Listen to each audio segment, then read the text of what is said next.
ആണ്. ഇന്നിതാ മിസ് നിങ്ങളുടെ മുമ്പിൽ വന്നിരിക്കുന്നത് വളരെ വളരെ വളരെ പ്രധാനപ്പെട്ട ഒരു കാര്യം മക്കളുമായിട്ട് പങ്കുവെക്കാനാണ്. നമ്മൾ അറിഞ്ഞിട്ടുണ്ട് അല്ലെ, നമ്മുടെ ആനുവൽ എക്സാമിന്റെ, നമ്മുടെ വാർഷിക പരീക്ഷയുടെ ടൈം ടേബിൾ വന്നിട്ടുണ്ട്. എന്നാണ് പരീക്ഷ സ്റ്റാർട്ട് ചെയ്യുന്നത്, ഏതൊക്കെ ദിവസങ്ങളിലായിട്ടാണ്, എന്നാണ് അവസാനിക്കുന്നത് എന്ന് കൃത്യമായിട്ട് തരുന്ന ഒരു ടൈം ടേബിൾ ഇതാ നമുക്ക് കിട്ടിയിട്ടുണ്ട്. സോ ആ ടൈം ടേബിൾ നമ്മളൊന്ന് പറയാൻ പോവാണ്. കാരണം ആ ടൈം ടേബിൾ കാണുന്ന സമയത്ത് നമുക്ക് മനസ്സിലാവും രണ്ട് കാറ്റഗറി ആയിട്ടാണ് ഈ വർഷം നമ്മുടെ എക്സാം നടക്കാൻ പോകുന്നത്. രണ്ട് കാറ്റഗറി എന്ന് പറഞ്ഞു കഴിഞ്ഞാൽ ചില സ്കൂളുകളില് ദാ ഈ ഫെബ്രുവരി മാസം തന്നെ എക്സാം തുടങ്ങുന്നുണ്ട്. എന്നാൽ ചില സ്കൂളുകളില് മാർച്ചിൽ മാത്രമാണ് എക്സാം തുടങ്ങുന്നത്. ഈ രണ്ട് സ്കൂളുകളിലുമായിട്ട്, ഈ രണ്ട് തരത്തിലുള്ള സ്കൂളുകളിലുമായിട്ട് അവസാന പരീക്ഷ എന്നാണ്, ഒരേ ദിവസമാണ് എന്ത് ചെയ്യുന്നത്, ലാസ്റ്റ് എക്സാം എന്ന് പറയുന്നത്. അപ്പൊ ഇത്രയും കാര്യങ്ങൾ അറിയുമ്പോൾ തന്നെ നിങ്ങൾക്ക് ഒരു കൺഫ്യൂഷൻ, അത് എന്താണ് മിസ്സേ, അപ്പൊ ഏതൊക്കെ സ്കൂളാണ് അത് എന്ന് അല്ലെ. അപ്പൊ നമ്മൾ നോക്കുവാണ്. ആദ്യം നമ്മൾ പറയുന്നത്, യെസ് നമ്മൾ പറഞ്ഞു അല്ലെ, ഈ മാസം എക്സാം സ്റ്റാർട്ട് ചെയ്യുന്ന സ്കൂളുകളെ പറ്റിയാണ്. അപ്പൊ ഇവിടെ നിങ്ങൾ നോക്കുക, നമ്മുടെ HS അറ്റാച്ച്ഡ് സ്കൂളുകളെ പറ്റിയാണ് നമ്മൾ ഇവിടെ പറയുന്നത്. അതായത് നമ്മളുടെ ഈ പറയുന്ന 10ാം ക്ലാസ് SSLC ഒക്കെ നിങ്ങളുടെ കൂടെ ഉണ്ടെങ്കിൽ, അതായത് നിങ്ങളുടെ സ്കൂളുകളിൽ ഓൾറെഡി ഹൈസ്കൂൾ കൂടെ ഉണ്ടെങ്കിൽ, അങ്ങനെയുള്ള സ്കൂളുകളിൽ എന്താണ് കഥ എന്നറിയാവോ, എപ്പോഴാണ് എക്സാം എന്നറിയാവോ? യെസ് നോക്കാം. അവിടെ ഇതാ കൃത്യമായിട്ട് പറയുകയാണെങ്കിൽ, മിസ് ഇതാ സൂം ചെയ്ത് കാണിച്ചു തരാം നിങ്ങൾക്ക്. കൃത്യമായിട്ട് പറയുകയാണെങ്കിൽ നമ്മുടെ 2ാം ക്ലാസ്സുകാരുടെ കാര്യമാണ്. നമ്മുടെ എക്സാം എന്ന് പറയുന്നത് 28ാം തീയതി. ഏത് 28? 28/2/2025, അതായത് ഫെബ്രുവരി 28-ന് നിങ്ങൾക്ക് രാവിലെ ഏത് എക്സാം ഉണ്ടായിരിക്കും? ഉദ്ഗ്രഥിതം 1, അതായത് ഇന്റഗ്രേഷൻ 1 എന്ന് പറയുന്ന നമ്മളുടെ പേപ്പറിന്റെ എക്സാം അവിടെ ഉണ്ടായിരിക്കും. അത് കഴിഞ്ഞിട്ട് അടുത്ത എക്സാം എന്ന് പറയുന്നത് മാർച്ച് 1-ാം തീയതിയാണ്. അന്ന് നിങ്ങൾക്ക് ഇന്റഗ്രേഷൻ 2, ഉദ്ഗ്രഥിതം 2 ആണ്. അത് കഴിഞ്ഞാൽ പിന്നെ ഉള്ളത് കുറച്ച് ഗ്യാപ്പ് ഉണ്ട് കേട്ടോ, കുറച്ച് ദിവസമുണ്ട്. പിന്നെ മാർച്ച് 11-നെ നമുക്ക് എക്സാം ഉള്ളൂ. അന്നായിരിക്കും നമ്മുടെ ഇന്റഗ്രേഷൻ 3 അഥവാ ഉദ്ഗ്രഥിതം 3 എന്ന് പറയുന്നത്. പിന്നെയും എന്തുണ്ട്? യെസ് കുറച്ച് ഗ്യാപ്പ് ഉണ്ടടാ. അങ്ങനെ നമുക്ക് 18-ാം തീയതി അറബിക്, സംസ്കൃതമായിരിക്കും. ആൻഡ് ലാസ്റ്റ് എക്സാം എന്ന് പറയുന്നത്, അതായത് പരീക്ഷയൊക്കെ കഴിഞ്ഞ് വെക്കേഷൻ ആയി എന്നൊന്നും ഇല്ല അല്ലെ. അത് കാരണം നമ്മൾ പറയുമ്പോൾ ഫെബ്രുവരി ലാസ്റ്റ് പരീക്ഷ തുടങ്ങി. അപ്പൊ മിസ്സേ വേഗം കഴിയൂലേ, മാർച്ച് മുഴുവൻ ലീവ് കിട്ടുമല്ലോ? അങ്ങനെയൊന്നും അല്ല, മാർച്ചിലൊക്കെ നമ്മുടെ എക്സാം ഉണ്ട്. ആൻഡ് ലാസ്റ്റ് എക്സാം എപ്പോഴാണ്? 27-ാം തീയതിയാണ്. അതും ഏതാണ് സബ്ജക്ട്? ഇംഗ്ലീഷ് ആണ് നമ്മുടെ സബ്ജക്ട് എന്ന് പറയുന്നത് അല്ലെ. അപ്പൊ ഒന്ന് നോക്കി വെക്കുക, ഇത് ഏത് സ്കൂളാണ്?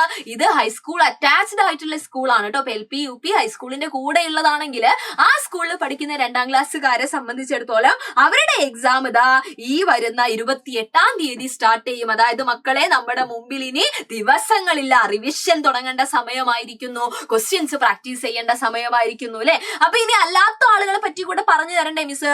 അതായത് ഇൻഡിപെൻഡന്റ് LP UP എന്ന് വെച്ച് കഴിഞ്ഞാൽ എന്താണ്? യെസ് ഈ പറയുന്ന ഹൈസ്കൂൾ അറ്റാച്ച്ഡ് ആയിരിക്കില്ല. ഒന്നെങ്കിൽ LP മാത്രം, അല്ലെങ്കിൽ LP UP കൂടെ മാത്രം അല്ലെ, അല്ലാതെ ഹൈസ്കൂൾ ഉണ്ടായിരിക്കില്ല. അങ്ങനെയുള്ള സ്കൂളുകളെ സംബന്ധിച്ച് പറയുകയാണെങ്കിൽ അവർക്ക് ഇതാ ഈ 2ാം ക്ലാസ്സിന്റെ എക്സാം സ്റ്റാർട്ട് ചെയ്യുന്നത് അവർക്ക് മാർച്ചിലാണ്. മാർച്ച് എന്നാന്ന് ചോദിച്ചു കഴിഞ്ഞാൽ മാർച്ച് 21-ാം തീയതി. മാർച്ച് 21-ാം തീയതി അവർക്ക് എന്താണ്? അറബിക് അല്ലെങ്കിൽ സംസ്കൃതം ഉണ്ടായിരിക്കും. അറബിക് അല്ലെങ്കിൽ സംസ്കൃതത്തിലാണ് അവരുടെ പരീക്ഷ എന്ത് ചെയ്യുന്നത്, സ്റ്റാർട്ട് ചെയ്യുന്നത്. പിന്നെ 24-ാം തീയതി ഇന്റഗ്രേഷൻ 1, ഉദ്ഗ്രഥിതം 1. പിന്നെ സമയമില്ല കേട്ടോ. 25-ാം തീയതി ഉദ്ഗ്രഥിതം 2, ഇന്റഗ്രേഷൻ 2 ആണ്. 26-ാം തീയതി ഉദ്ഗ്രഥിതം 3 അല്ലെ, ഇന്റഗ്രേഷൻ 3 ആണ്. ഇനി ലാസ്റ്റ് നിങ്ങൾക്ക് എന്ത് ചെയ്യാം? യെസ് നേരത്തെ നമ്മൾ കണ്ടിട്ടുള്ള ടൈം ടേബിൾ പോലെ തന്നെ ഇംഗ്ലീഷ് എക്സാം ഒരുമിച്ച് എഴുതാം 27-ാം തീയതി. അതോടുകൂടിയ രണ്ട് സ്കൂളുകൾക്കും, ആർക്കും പരാതി ഒന്നും പാടില്ലല്ലോ. അപ്പൊ രണ്ട് സ്കൂളുകൾക്കും ഒരേ സമയമാണ് എന്ത് ചെയ്യുന്നത്, വെക്കേഷൻ ഒക്കെ സ്റ്റാർട്ട് ചെയ്യുന്നത്. ലാസ്റ്റ് എക്സാം എന്ന് പറയുന്നത് 27-ാം തീയതിയാണ്. പക്ഷെ വ്യത്യാസം എന്താണ്? ഈ സ്കൂളുകളെ സംബന്ധിച്ചിടത്തോളം മാർച്ചിലാണ് അവർക്ക് എക്സാം സ്റ്റാർട്ട് ചെയ്യണത്. അതും മാർച്ച് പകുതിയിലാണ് അല്ലെ, 21-ാം തീയതിയാണ്.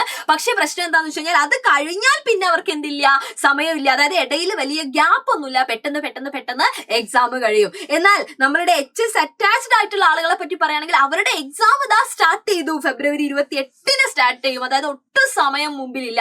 പക്ഷേ ഈ 28-നും 1-നും ഉള്ള എക്സാം കഴിഞ്ഞു കഴിഞ്ഞാൽ പിന്നെ അവർക്ക് ഇടയിൽ എന്ത് കിട്ടുന്നുണ്ട്? ഗ്യാപ്പ് കിട്ടുന്നുണ്ട് അല്ലെ. ഓരോ സബ്ജക്റ്റും കൃത്യമായിട്ട് പഠിക്കാനുള്ള ഒരു സമയം അവിടെ കിട്ടുന്നുണ്ട്. And final exam 27-ാം തീയതിയുമാണ്. അപ്പൊ കൃത്യമായിട്ട് ഇതാ ടൈം ടേബിൾ മിസ് പറഞ്ഞു തന്നിട്ടുണ്ട്. മക്കൾ ഏത് കാറ്റഗറിയിലാണോ, അതായത് ഏത് സ്കൂളിലാണോ പഠിക്കുന്നത് അതനുസരിച്ചായിരിക്കും മക്കളുടെ എന്തുണ്ടായിരിക്കുക, ഈ പറയുന്ന ടൈം ടേബിൾ ഉണ്ടായിരിക്കുക. അപ്പൊ കൃത്യമായിട്ട് ടൈം ടേബിൾ നിങ്ങൾ എഴുതിയെടുക്കുക.